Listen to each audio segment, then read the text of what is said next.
Hey, what's up guys? Today I'll show you a science fiction thriller film, In the Shadow of the Moon. Spoiler ahead, watch out and take care.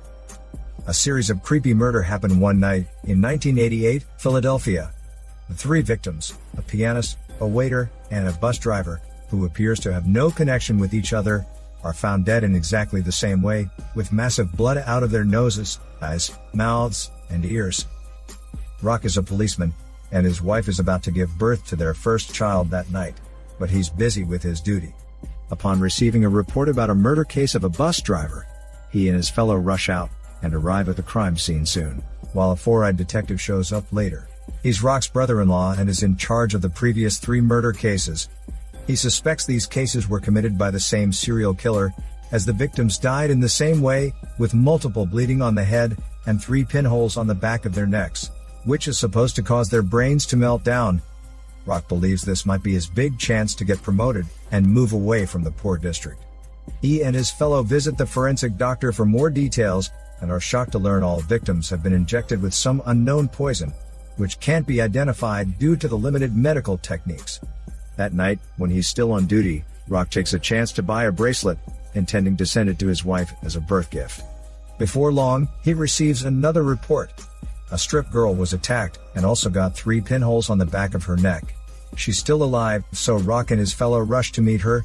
She confirms the attacker is a black girl in a blue hoodie, and her right hand seems wounded before making the attack. Soon after that, however, the strip girl starts bleeding, and dies suddenly. Thanks to the information, the police take action quickly, and arrest several female suspects with the same features.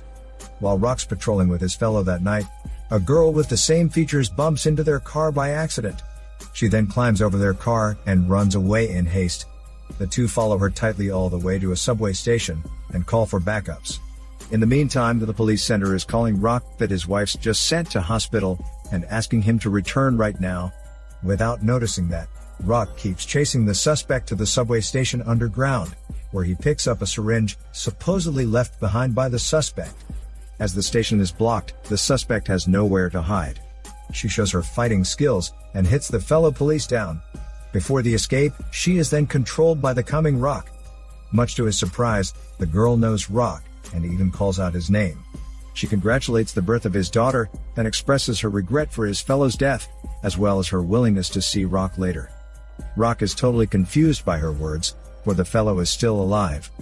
But when he is about to handcuff her, the girl kicks his gun off his hand swiftly, and seizes Rock after severe tussling. In such an emergency, Rock stabs the girl on her leg with a syringe.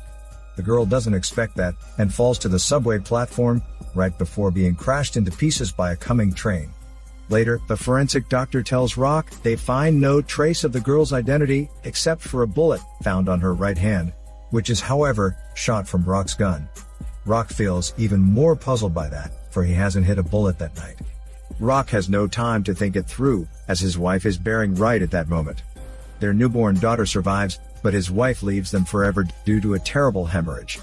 In pain and regret, Rock becomes obsessive towards these murder cases.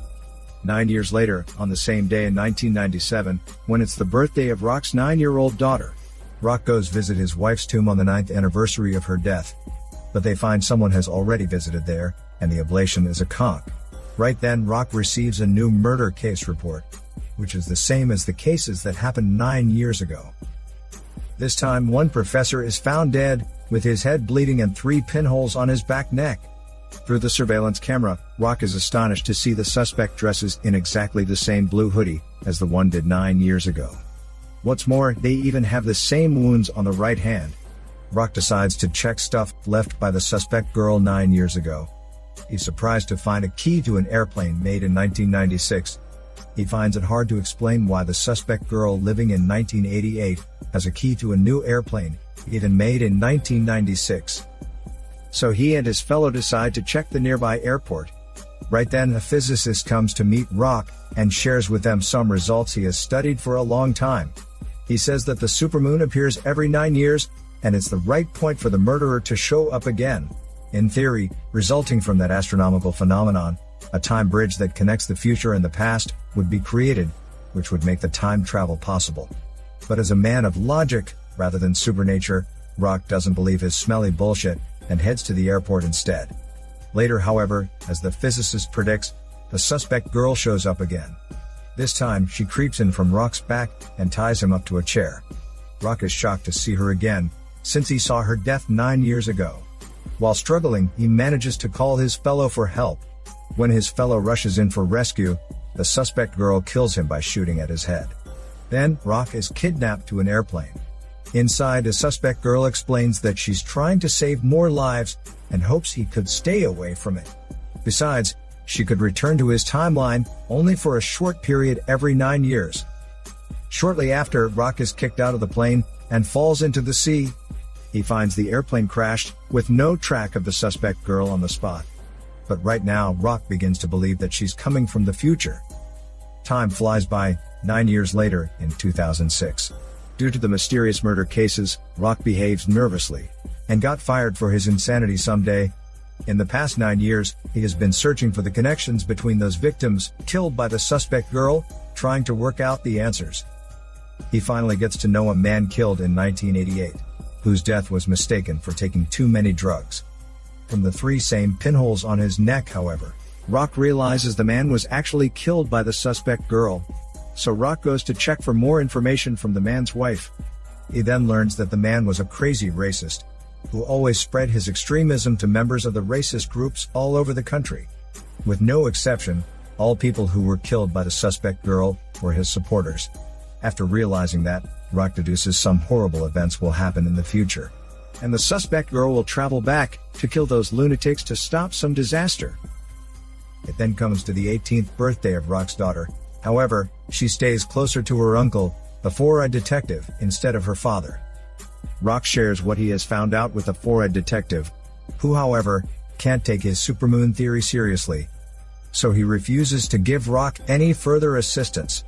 Rock has no way out but to steal his police ID, so that he could follow the case and investigate other members of the racist group.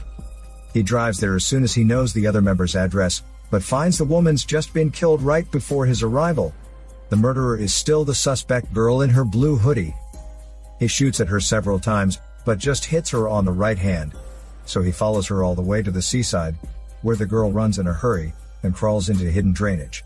After getting inside, Rock finds her sitting in an egg-shaped time machine, which disappears suddenly as a blue light flashes. When Rock gets out of the drainage, the four-eyed detective is waiting outside and arrests him. Rock tells him that he is the one shooting the murderer's right hand. This is why the suspect girl has a wounded right hand, but no one believes in him. Again 9 years later, one day in 2015, the same physicist invents a poison made of some unknown isotope. The poison is tested on the targeted animals later, showing that he could even use the computer app to decide when to trigger the poison and kill the targets by melting their brains. While on the other side, Rock lives like a homeless, and his life is a total mess. His wife and fellow were both dead. He's lonely, and lives for long by the seaside next to the drainage, where the suspect girl disappeared last time, attempting to wait for her return and make all puzzles clear with her. One day, however, the physicist kidnaps him suddenly. The physicist explains that his newly invented poison can be used by the suspect girl to accomplish great missions, such as to stop an unclear war and that sort of things.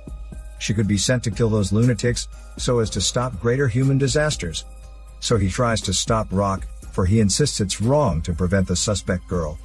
With all being said, Rock starts to doubt himself, especially when he recalled the girl also claimed herself as a lifesaver before. But in order to escape, he fights back and overpowers the physicist. He then returns to the seaside and continues waiting for the girl. As expected, the suspect girl travels back to the same spot on time. Rock says he could stop her from killing people if he kills her right there. However, the suspect girl responds that she's actually his granddaughter, and it's Rock who convinces her to be a volunteer and accept the task to kill those racists and stop a horrible civil war in the future, which would claim much more lives of innocent people. Then the girl shows him the bracelet, which he bought right before his wife's about to give birth to their daughter. Rock is shocked to find the bracelet inherited by his granddaughter, and believes her everything now. He asks her if there's a way to avoid the subway crash in 1988, which would kill her that day.